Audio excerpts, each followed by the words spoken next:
शांति। ओम शांति। ओम शांति। आज का स्वमान। मैं परोपकारी आत्मा हूँ। कल भी बाबा ने हमें विधाता बनने के लिए बोला, सूर्य समान देते जाओ। आज भी बाबा हमें विधाता बनने के लिए बोल रहे हैं, क्योंकि हम सब राजयोगी राजा बनने की तैयारी कर रहे हैं। तो राजा तो दाता होता है, और दान पुण्य से ही कहते हैं राजा बनते हैं। दुनियावी रीति से भी ऐसे ही बोलते हैं। कोई इतना दान पुण्य करके आया है जो राजा बना है। तो हमारे भी राजपद की तैयारी बाबा बहुत सूक्ष्मता से करा रहे हैं। आज बाबा ने कहा कि अभी तक भी बच्चों का बहुत समय स्व कल्याण में जा रहा है। अपना ही काम इतना बाकी है। पर बाबा ने कहा अब क्या करो, अब पर उपकारी बनो। माया जीत बनने के साथ साथ, माया जीत बनना हमारा सब्जेक्ट है, स्व कल्याण हमारा सब्जेक्ट है, लेकिन बाबा ने कहा उसके साथ साथ अब विधाता बनो। साथ साथ ये काम करो। विधाता बनना अर्थात सर्व खजानों को बांटो। बांटना माना ही बाबा ने बहुत गुह्य गति समझाई है। खजाने बांटना माना खजाने कार्य में लगाना। देखा जाए तो ये माया जीत और स्व कल्याण के कार्य को और स्पीड अप करने वाली बात है, जिसको बाबा आज इशारा दे रहे हैं कि सिर्फ अपने पर फोकस होना, इतने से स्व कल्याण भी पूरा नहीं होता है। लेकिन ये उसी का ही एक पार्ट है कि हमें खजाने बांटने हैं। बांटना ही वास्तव में कार्य में लगाना है। तो बाबा ने हमें खजानों की लिस्ट सुनाई है। बहुत बढ़िया लिस्ट है। हम सब के पास है खजाना, खुशी का खजाना, शांति का खजाना, ज्ञान का खजाना, गुणों का खजाना, शक्तियों का खजाना। आज एक नए खजाने का नाम लिया बाबा ने, जिसको शायद हमने खजाना समझा नहीं हुआ था। वो है सहयोग देने का खजाना। हम समझते हैं क्या जो हम सहयोग दे रहे हैं ये भी खजाना है? क्योंकि जैसे शांति, खुशी, शक्ति ये अंदर के गुण है ना, ऐसे ही सहयोग भी तो गुण है ना। सहयोग देना ये भी एक आंतरिक योग्यता है, और सहयोग देने से बढ़ता है। हर गुण की विशेषता ये होती है कि जितना यूज़ करो उतना बढ़ेगा, जितना बांटो उतना और तेज़ी से बढ़ेगा। तो बाबा ने कहा ये सारे खजाने बांटो और बढ़ाओ।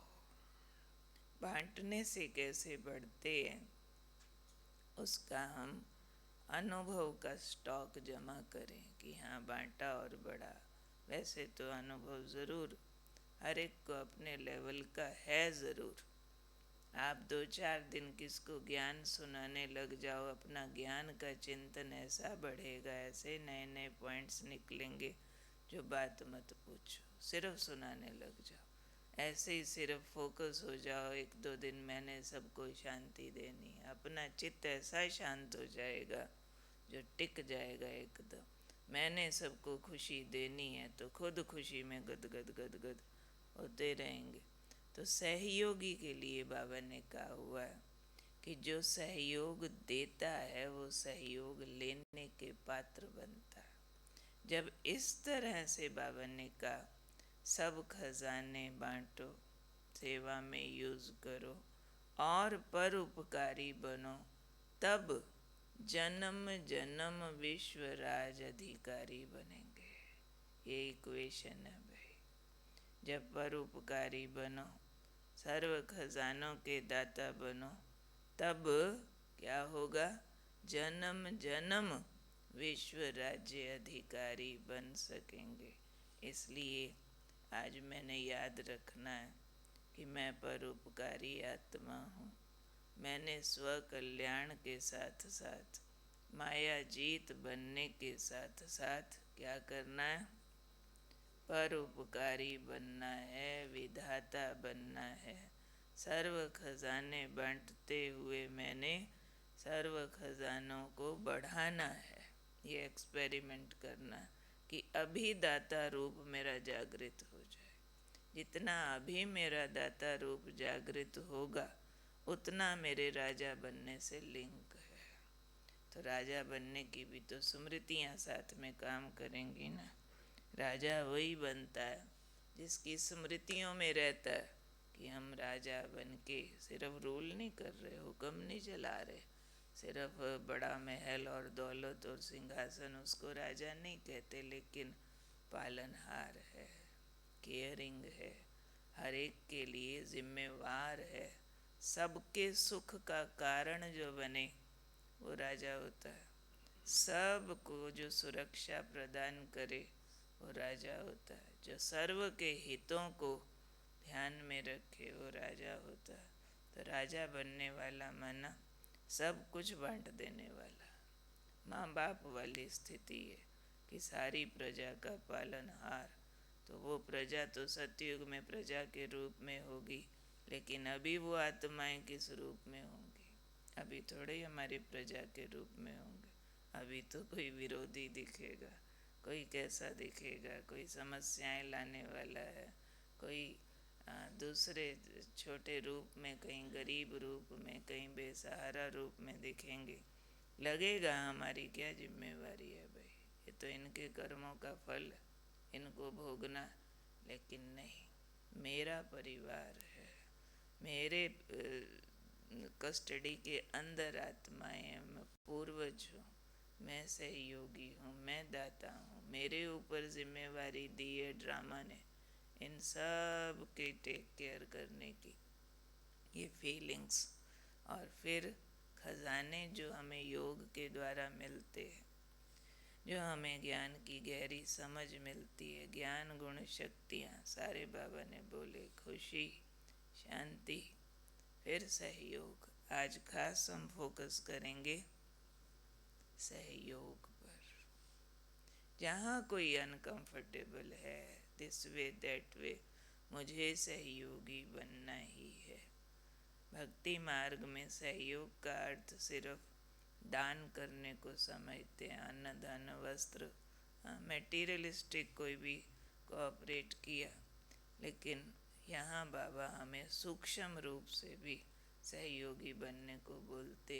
खुशी का सहयोग दो, शांति का, शक्ति का, ज्ञान का। ये सबसे बड़ी डोनेशन है। ये वाला सहयोग किसी को मिले तो उनको ऐसा लगता है कि मेरा डूबता बेड़ा किनारे आ गया। बाकी तो पैसा कपड़ा तो आज की दुनिया में देने वाले बहुत है, पर ज़्यादा बात भी नहीं, और उसमें बहुत ज़्यादा कर्म की गुई गति ऐड होती है, बहुत सारी लिमिटेशंस है। लेने देने की हिसाब और किताब को समझना बहुत गुई गति होती है। हम समझते हैं मैंने धन दिया, दान हो गया, ना मालूम उधर से कितना हिसाब मेरे ऊपर आ गया अगर मेरा धन किसी ने दुरुपयोग किया। पर ये वाला परोपकार जो बाबा सूक्ष्म रीति से कहते हैं, इसमें कोई कर्म का हिसाब किताब नहीं बनता। आप किसी को शांति दान दो, कोई हिसाब थोड़े, खतरा थोड़े। आपका दिया हुआ पैसा दुरुपयोग हो गया, उसमें तो बहुत खतरे हैं। इसलिए आज मैं हूँ कौन? पर उपकारी आत्मा। विधाता बनना है, ये मेरा विशेष कर्तव्य है। स्वकल्याण भी न छूटे और विश्व कल्याण भी न छूटे, दोनों साथ साथ। ऐसी हूँ मैं, पर उपकारी आत्मा। चलिए प्रश्न लिखेंगे, थोड़ा फास्ट